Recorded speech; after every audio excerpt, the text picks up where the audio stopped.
How's everybody? Good, good, good, good. Wet? Cold? Just think how snuggly it is in here, though. That's why I'm going to have to keep you awake, okay? 'Cause I don't want you. I wanted to talk to you guys today about choices. And I'll tell you where it comes from. Everything I talk to you about comes from somewhere. So I watch the news occasionally. I call it the bad news because they don't talk about anything but the bad news, right? So I call it the bad news. But what I've seen on the bad news is that most of our country, and I can't say world, but most of our country seems to live their lives offended. Have y'all noticed that? Like, there's this move among our college campuses right now to actually, the college students that are in college right now, this generation, actually believes that our freedom of speech should be suppressed to where we can't offend people. And that's what they believe. They believe there should be safe zones where you can't speak really anything because there's always a chance that you would offend people. And this is not a good thing. You understand how bad of a thing this is. We have to train and teach our children different. We have to realize what's really going on here. Because when you take the freedom to speak away, then everything else collapses. And all of these freedoms that we fought and died for come down to like, this is a big number one, right? Is the freedom to speak. The freedom to share what you think. Now here's the problem with that, as many of you have had happen to you, is that my freedom to speak may or may not agree with what you believe, right? But isn't it still freedom? And so what I believe is that we should learn to not be offended. We should learn to have discussion and debate. We should learn to be able to communicate with each other, especially when we don't agree. I teach a lot, and a lot of things that I teach here you may not have heard or you may not have thought about or you may not agree with. And to that I say good. That's okay. We don't all have to agree. Isn't that great? That we don't have to agree? And the thing is, I don't have to hate you for you not agreeing with me.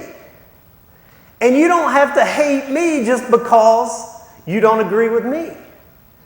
We live in a world where we should be able to express thoughts and feelings and emotions, and this is how we expand. This is how new ideas come. The hardest thing about this freedom, though, is when someone is screaming at the top of their lungs the thing that detests you the most, isn't it? When people are teaching and practicing and saying these things that offend the very soul. But that's what makes freedom great. And so today I want to talk about choices that we all make. In Genesis, I'm gonna be in Genesis for maybe a while, a couple of months maybe, I don't know how long.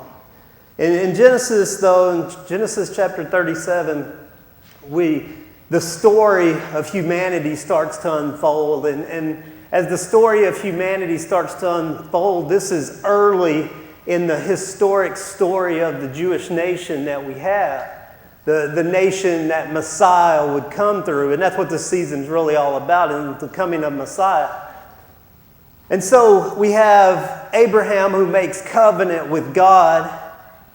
And then he has a son, Isaac, and he has another son, Ishmael. Now Ishmael is born to a slave woman because God's promise to Abraham. He didn't think God was going to come through, so he goes and he takes upon himself to have a son. His wife was unable to conceive, so he has this son with a slave woman. His name is Ishmael. And the seed of Ishmael and the Ishmaelites stay at war with the seed of Isaac forever. Well, we think forever, at least till right now. Do you realize that the Arab nation and the Jewish nation are still the descendants of Ishmael and Isaac? And that the war that they fight and the hatred that they have for each other all goes back to the child of the promise and the child of the slave woman.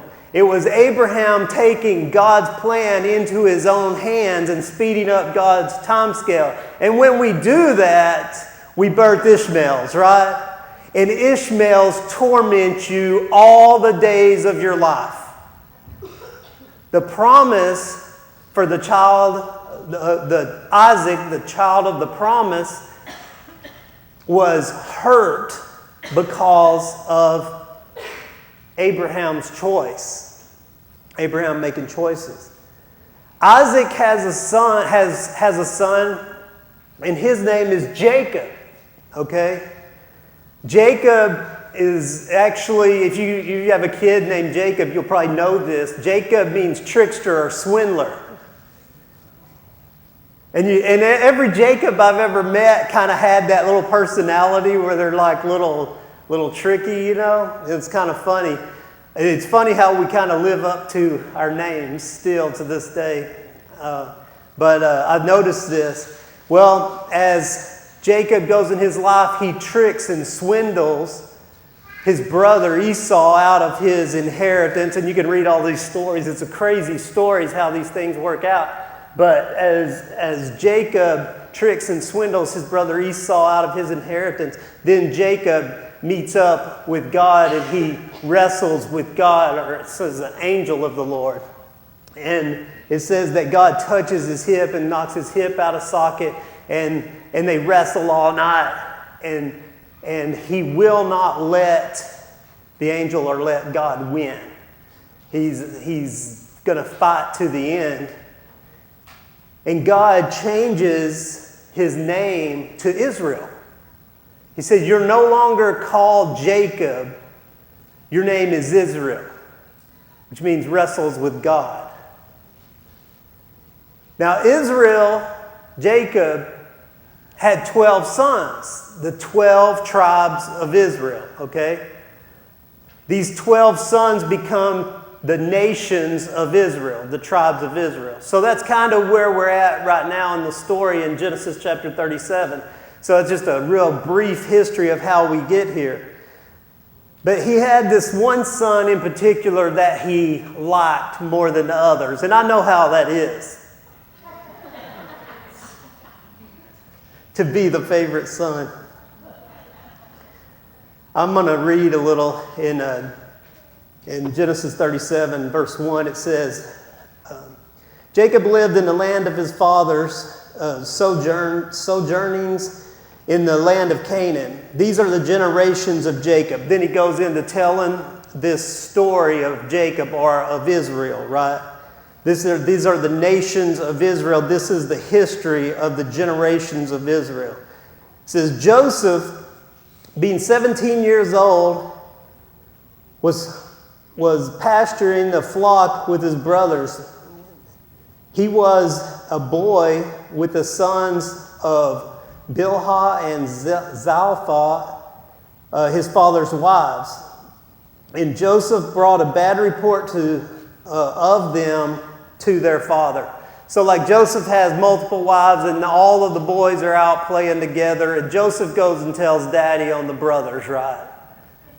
Anybody ever done that? Anybody ever had a little brother? They do that. They do that a lot. And then bad things need to happen to the brother.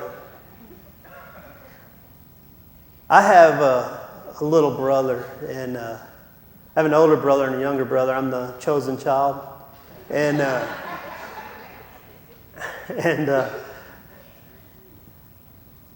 what I found was that a lot of this story is very true. So we'll figure out how that relates in a second. It says, now Israel loved Joseph more than any of the others of his sons because he was the son of his old age. He had him when he was really old. And he made him a robe of many colors. Anybody ever heard of the coat of many colors? That was the gift given to Joseph by his father. He was the youngest brat kid, and he was given a coat of many colors. It says, but when his brothers saw that their father loved him more than all the other brothers, they hated him and could not speak peacefully about him. They made a choice, didn't they? They made a choice here to be offended. Like, it wasn't just the father Joseph. They could not go on with their lives because their father loved Joseph more than them. It says this, now Joseph had a dream, and when he told it to his brothers, they hated him even more. He said to them, hear this dream I have dreamed. Behold, we were binding sheaves in the field, and behold, my sheaf arose and stood upright. And behold, your sheaves gathered around it and bowed down to my sheaf. And his brothers said to him, are you indeed to reign over us? Are you indeed to rule over us? So they hated him even more for his dreams and for his words. Then he dreamed another dream and told his brothers. See, this is not smart, right? Is anybody picking up this, how this isn't working out? Like, he already ticks his brothers off. He has a dream, and in his dream he says, you know what? Y'all are all going to bow down to me, the younger brother. I'm going to rule this place. I'm going to reign this place. Now, when you're the younger brother, you shouldn't taunt the older brothers. You can ask one Chris story about that. Should never taunt the older brothers because bad things happen to you when you taunt the older brothers. But he didn't learn his lesson. He has another dream. And it's a dream about the sun and the moon and the stars. And they all bow down to him. And he goes and he tells his brothers this dream. And he tells his father this. And his father gets in on the action and says, you think me and your mother and your brothers are all going to bow down to you? We're all going to bow down to you? And in verse 11 it says, and his brothers were jealous of him, but his father kept the saying in his mind. He kept this thing that Joseph had told him in his mind. It's like he's thinking through this thing. Because remember, he liked Joseph. He loved Joseph. He had given him some cool pimped out coat and big feather with a hat, you know. It was just, he had him looking like, you know, little brother should look.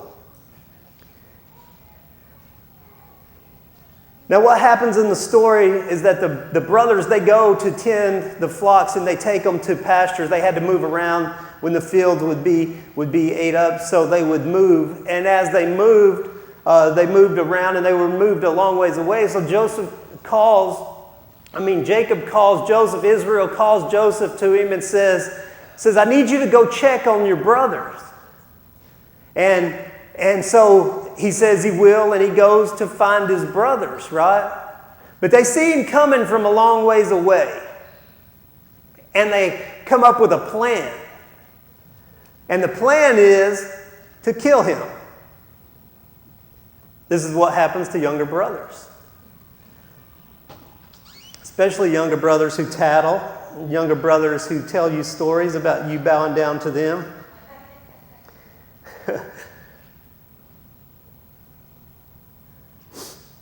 And he goes to them and they decide they're going to kill him. But one of the brothers thinks, man, this is not going to be a good thing. We shouldn't do this. And so they said he convinces them to not kill him, but to just throw him in a pit. We're just going to throw him in a pit where there's no food. And then he'll die of starvation, he'll die of thirst, or he'll die of wild animals. Something will get him, but we won't have the blood on our hands because it's not really killing him. It's just more letting him die, right? So you can convince yourself of anything, right? So they take Joseph and they throw him in a pit.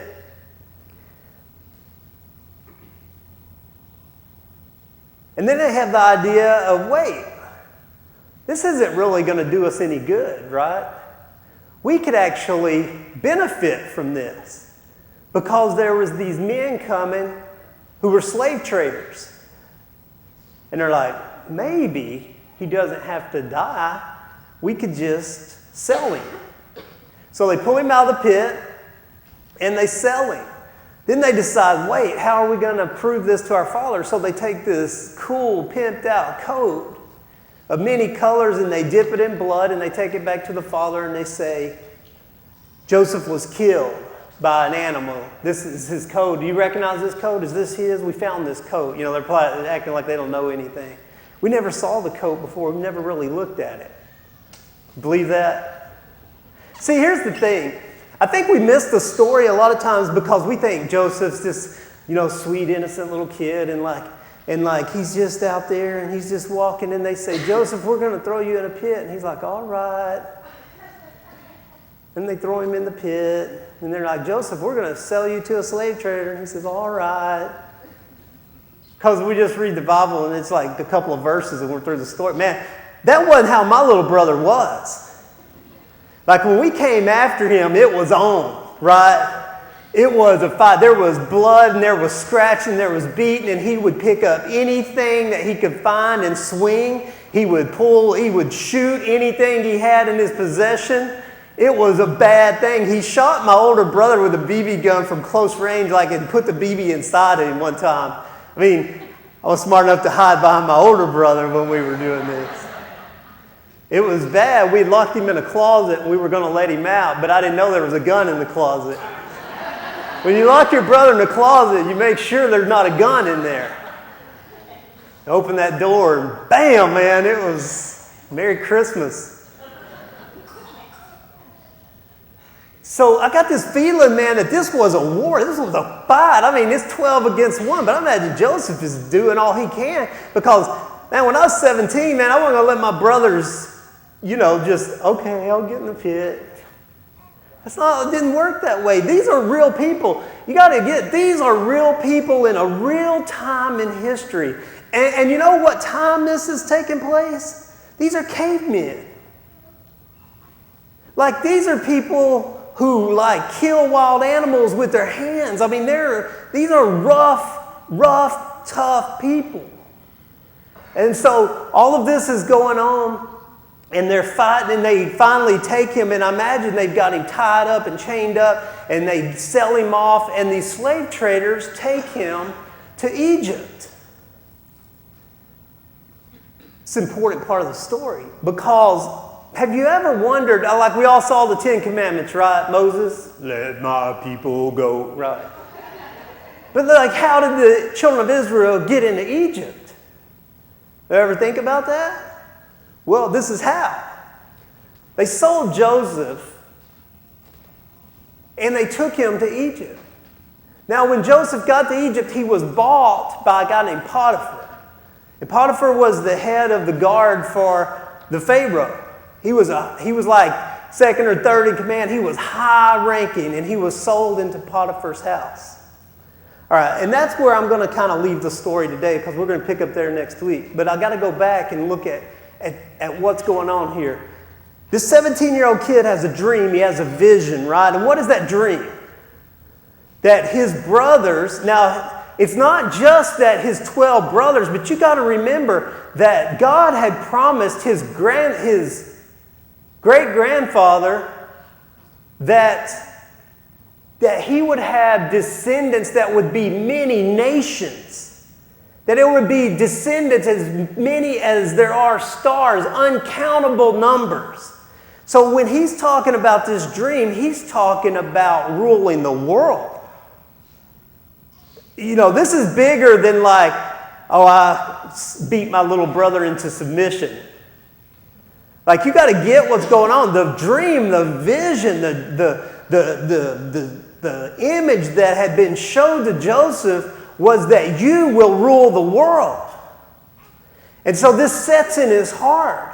And so this is why he goes to his brothers, because he's excited about ruling the world. Little brothers always would be. They think they're going to rule the world, but we know better. Don't we? Yeah. So he has this vision inside of him.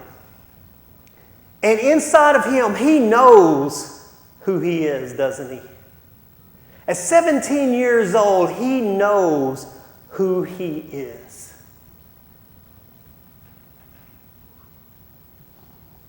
But when he told his brothers his dream, it didn't go down like he thought it would. And from my opinion, I don't think it went down like he thought it would. I think he had some kind of idea that God had given him this vision. God had created him for this life.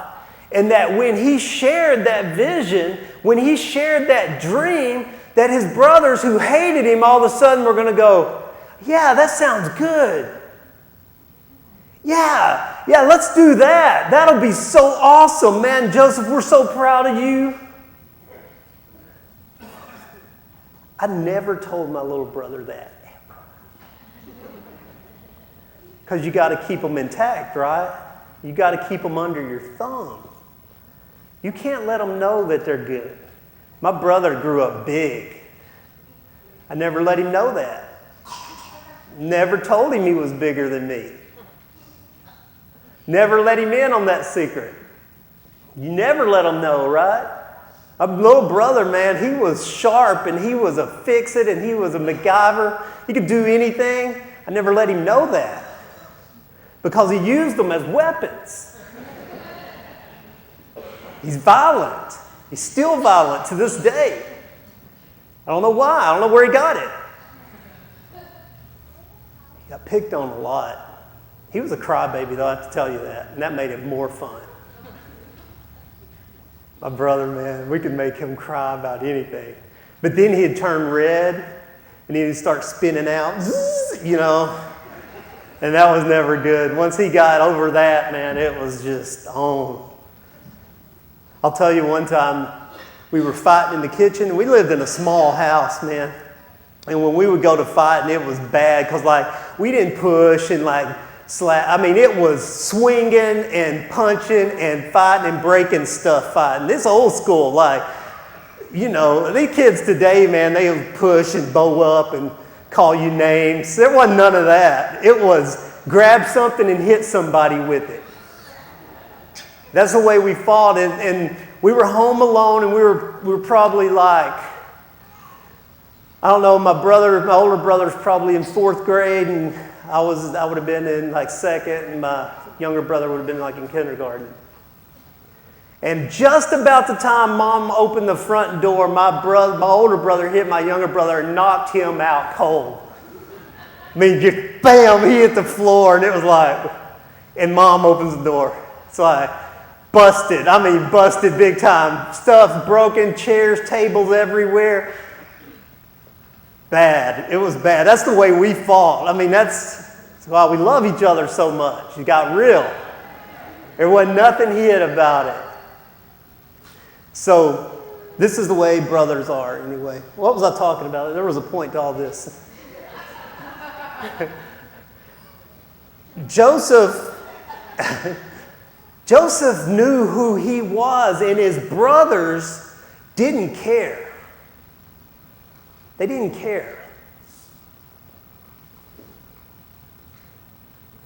And they took him and they threw him in a pit, and then they sold him as a slave, regardless of who he thought he was, regardless of who he knew he was inside. And Joseph had a choice. And as we go through these next few weeks, we're going to learn, man, that Joseph's choices worked out to be who he was. And I think it comes from knowing who he was. Joseph chose, though, instead of being offended, And instead of being bitter and instead of being unforgiving and instead of saying and whining and complaining and saying, they threw me in a pit and they took my life away from me and I can never reach my destiny now and it's all their fault. And instead of staying in a slave, broken down mentality, Joseph rose above it.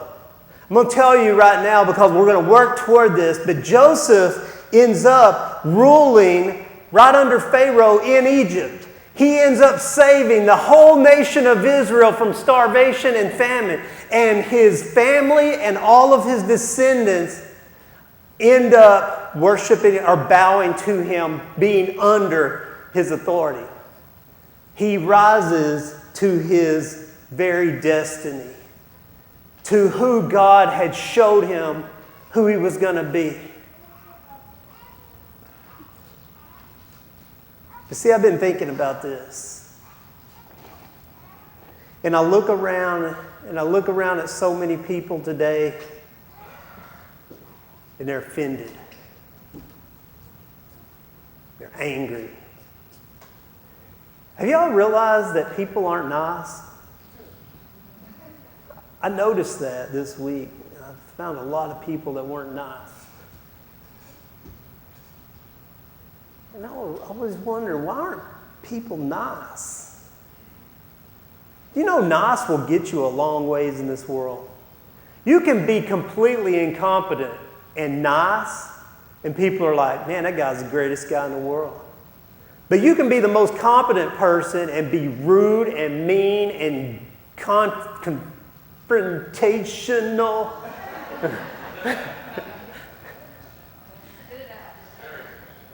I got it. All in one breath. You can be all of these things. You can be the best at something that people just still don't like you. I'm a big baseball fan. And there's these guys that come up in free agency and nobody wants them. And I mean, they could be the best. They could be the best athlete on the field and only Jerry Jones will take them. They can be the best, but nobody wants them because they're jerks, because they're clubhouse cancers. And who they are and who their character is destroys team chemistry. And that's the way it is in the world. Nice takes us a long ways. But when we're bitter and when we're angry and when we're disgusted and when our lives and our destiny and who we were created to be and who we know that we are inside is stopped and never realized because we cannot forgive. Because we can't get over it. Because we can't get past it. Because we can't accept that something bad or negative or something that didn't go the way we thought it should go, right? I see this all the time. I see this with addictions. Something happens, or maybe nothing happens. It's just the addiction that works. You try something, you get in a funk or whatever, and you end up addicted. And then the rest of your life, you know you were created for something. You know you're somebody else inside. You know who you are. You know what you're here for. But you always have that addiction as an excuse. You're the victim. Oh, my parents did this. My parents did that.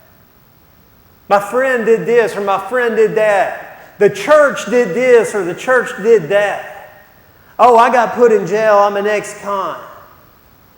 And we take the victim mentality and we settle and we never become anything other than bitter and offended. And we let our lives just stew in that rage and anger. And we take on labels of who people say we are. And we miss out on who we were created for. Who we were created to be. I don't know what you were created to be. I don't know what your vision is. I don't know what dream God had put in you. But when you think back to when you're 16 years old or 17 years old, you know you had a vision, a dream. You had a way you thought your life would be. And I want you to think back to that place and say, what is it that in me is longing for that? Maybe you reached it. Maybe you had that dream or vision or goals or whatever, and you reached it. Let me tell you something I've learned about life. When you reach one destiny, you better start looking for the other, or you're going to be bitter, angry, confused, depressed, offended. Because we see it all the time, don't we? Look at wealthy athletes and rich and famous people. What they thought they were trying to achieve, they never find the satisfaction. I don't think we ever get there.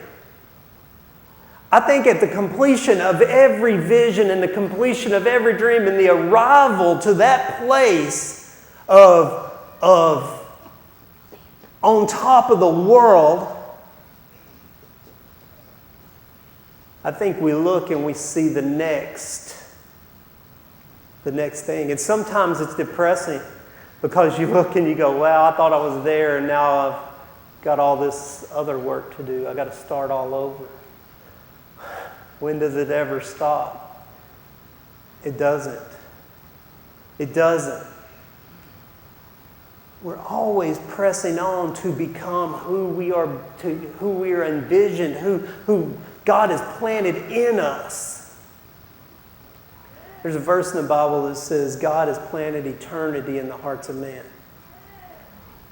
I used to think that meant that God made us instinctively know we are forever people. But as I study eternity more, it's not linear forever, but it's very circular.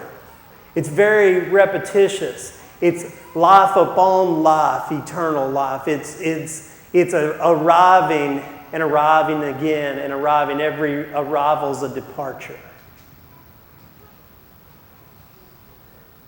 And every departure is another arrival. It's always becoming. When you look at the world, look at world history, it's always coming around. Time is always ending and starting. Seasons are always coming and going. And that's the way we're created. What has been put into us is an idea of never being finished. It's way more than eternal, linear eternity. It's the idea of never being finished, but always being driven for the next cycle. Always standing up and embracing the next cycle. But today we have a choice to make. And here's my problem with the generation that's now. And I'm sure it's been this way forever because things are always in cycles, right? But this generation wants to stop the cycle and blame everybody for what they don't have, for what we don't have, for what we can't achieve, what we can't accomplish. Somebody owes me something. The government should. This person should. My parents should. We don't want to take responsibility for anything. But we got to change that. We have to make a choice today and go, I don't care if I'm sold out to slavery. I don't care if I'm thrown in a pit. I don't care who did what to me in my past. Today, I take responsibility for my own destiny. Today, I step out into who I'm supposed to be. Things may not be working out like you drew them up in your mind. But Joseph's path went all over the place before he reached his destiny. If he wouldn't have been sold into slavery by his brothers, he would have never ended up in Egypt. If he didn't end up in Egypt, he would have never saved his family. If he didn't save his family, he would have never ruled the world. But a lot of us can't rule the world because the first time we get thrown in a pit, we sit there and blame everybody who passes by and doesn't help me out. We sit there and blame the people who threw me in the pit. We have it somebody else's fault. I'm offended. And we refuse to take responsibility and accountability for our own existence. We can't live that way. We have been empowered by our Creator. Do you understand this? God sent Messiah and He transforms and changes us by grace. You know what grace is? Grace is God doing in and through us what we are incapable of doing for ourselves. That's what grace is. We are empowered by God to live and walk out the destiny that He has placed in us for our lives. It's not your responsibility to walk out my destiny, to make my destiny come true. And it's not my responsibility to make your destiny come true.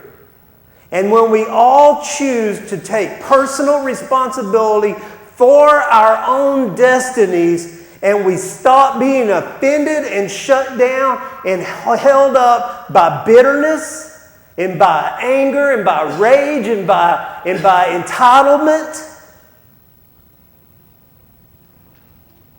then we're going to be set free.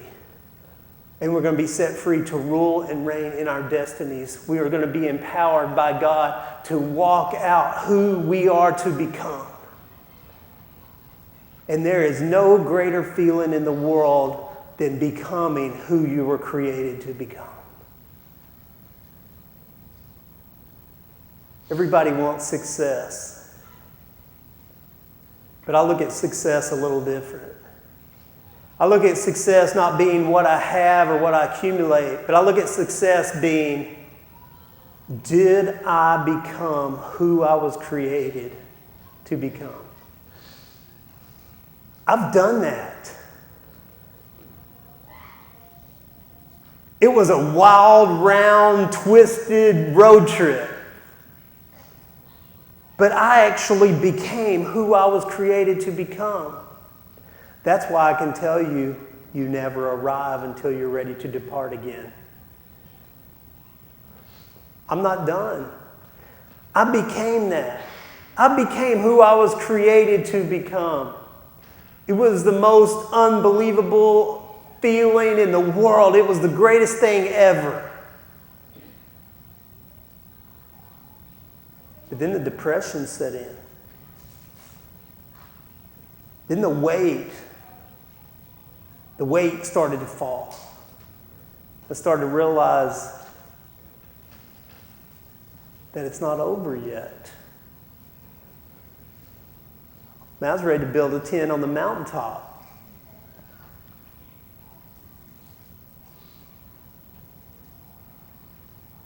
I have people in my life who love me a lot.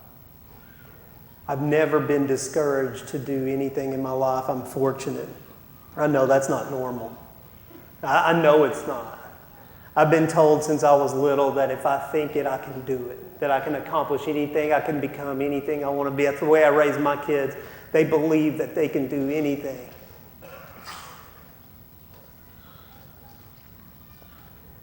But it doesn't matter. It doesn't matter if you have that or not. That's good, but that doesn't carry you. Let me tell you a hard fact of life. Most people, and I mean most people, maybe all but a handful of people in this world are not for you. They want you to lose. They want you to fail. People are ate up with the people around them failing. They go out of their ways to try to bring you down. They go out of their ways to tear you down, to tell you you can't, to make things harder on you.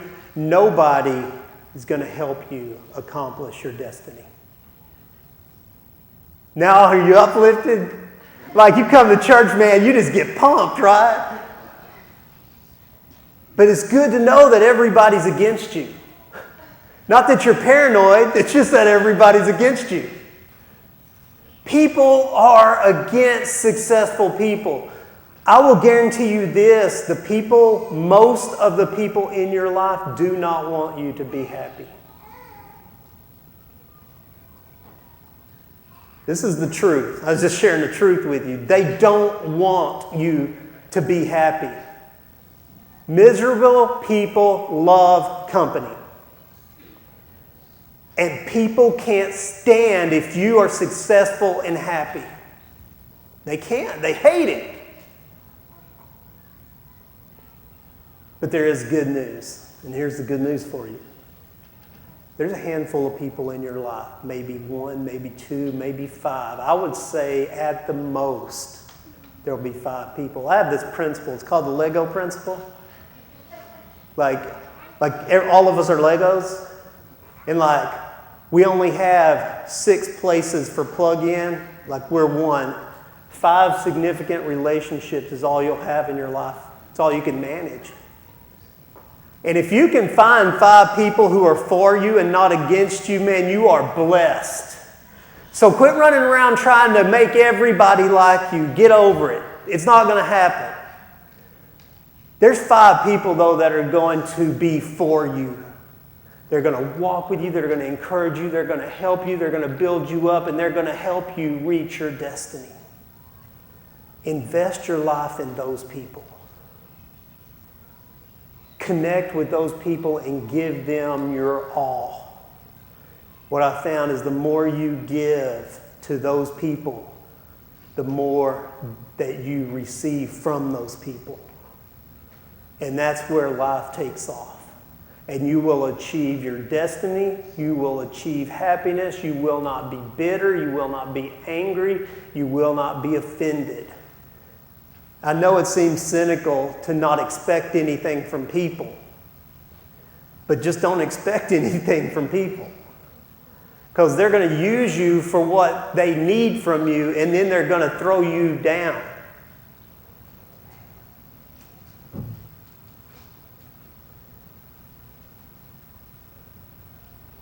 Don't be one of those people. Don't be a hurt, offended, life-stealing person. Take responsibility. Be an encourager. Let good words flow from your mouth. Let encouraging words flow from your mouth. Build up the people around you. Be the glue that causes life to be better. That's what this season is about. It's about the Messiah coming and establishing His kingdom. And in His kingdom, God empowers us to reach our destiny of who we were created to be. And who we were created to be is a kingdom person. Which means we're to be the type of people who build up and encourage and who have encouraging words and who lift people up and who make people smile and make people happy. And we give life, not death.